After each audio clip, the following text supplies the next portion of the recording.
Welcome to this explainer. Today, we are diving into the absolute 360-degree reality of Elon Musk's empire as of mid-2026. And honestly, this isn't just a story about one single company. We're looking at a massive, interconnected web of frontier technologies that are actively reshaping our infrastructure, our digital lives, and even the outer reaches of orbit.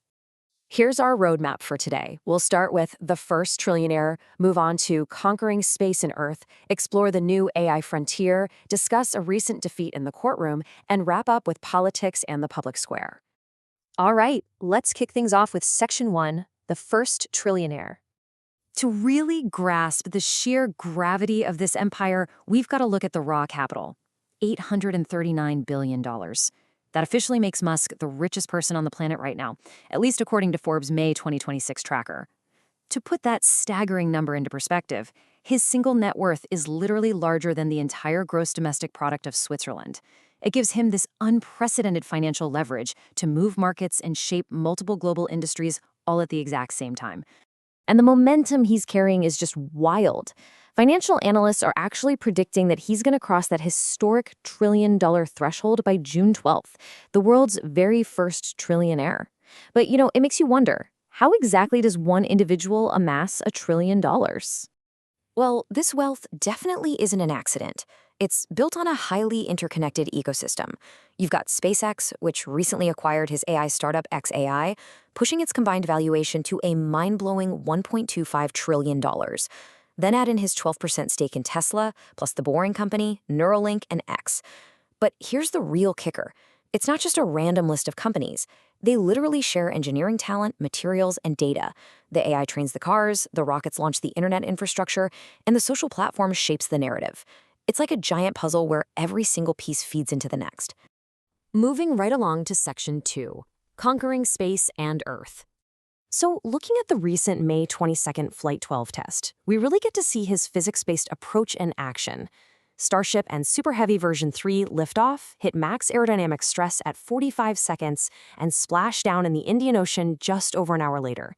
And the crazy part? Even when a Raptor vacuum engine randomly shut down mid-flight, the ship just dynamically adjusted its trajectory to make sure it had a safe landing. The big takeaway here is absolutely resilience. This kind of engine-out capability and rapid iterative engineering is exactly what's going to ultimately make space travel as safe and routine as hopping on a commercial flight. Meanwhile, back down on Earth, the Boring Company's new Las Vegas loop is aiming to move 20,000 people an hour. Get this, for just $12, you can take an 8-minute ride straight from downtown to the airport. When you compare that to a standard Uber ride, which could easily cost you 50 to 80% more, it's pretty clear they are trying to fundamentally undercut traditional urban transit. It's a real game changer, designed to completely redefine how we navigate crowded cities by pushing all that awful congestion right underground. Okay, let's pivot to Section 3, the new AI frontier. The recent beta launch of Grok Build for developers shows exactly how this AI infrastructure operates.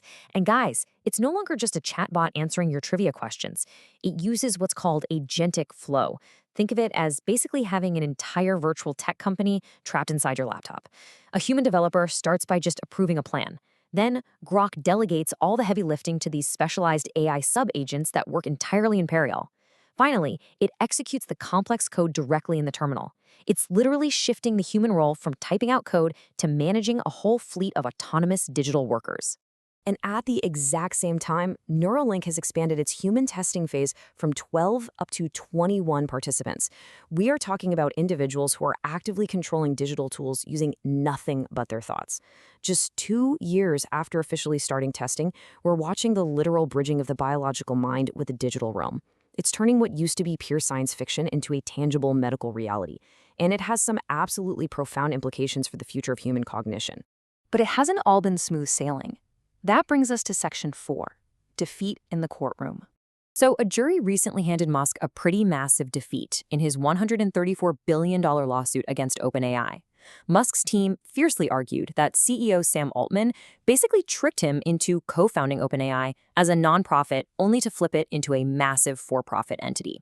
But after this highly publicized 3-week trial in Oakland, which featured some of Silicon Valley's absolute biggest executives, the jury sided with Altman. They actually found that Musk knew about the for-profit plans as early as 2017. Because of that specific timeline, his claims were filed way outside the legal 3-year statute of limitations. Of course, Musk immediately fired back on X, confirming he's going to appeal. He completely rejected the jury's decision, brushing it off as a ruling on a calendar technicality rather than the actual merits of his case. He really sees this as a precedent-setting battle over the very nature of charitable giving in America. So, yeah, the courtroom drama between these two artificial intelligence titans is for sure far from over. Finally, let's dive into Section 5, Politics in the Public Square. If we look impartially at his daily activity on X, it's pretty fascinating how rapidly he switches from highly technical infrastructure updates to weighing in on deeply divisive domestic policies and global histories. I mean, just looking at a single day's posts, you'll see him detailing exactly how SpaceX plans to scale their space solar power to 1,000 megawatts.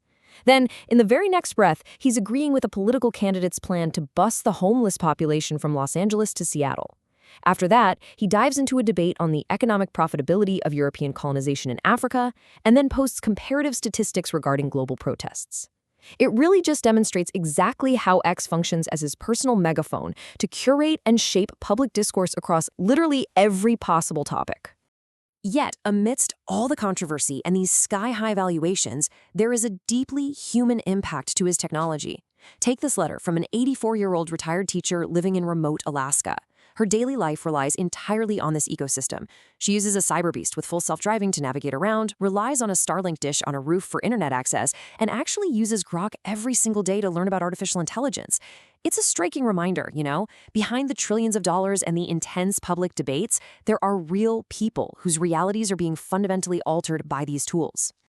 So as we wrap up this explainer, the ultimate question we really have to ask ourselves is this: what happens when one single individual holds the keys to so many of humanity's future frontiers? We are literally looking at a man who is simultaneously attempting to solve urban traffic, pioneer multiplanetary travel, automate complex software coding, merge the human brain with computers, and steer the global public square. How is this unprecedented level of consolidated influence going to shape the trajectory of our civilization in the years to come? It's a complex reality that we all need to be watching very closely. Thank you so much for joining me today, and keep questioning the future.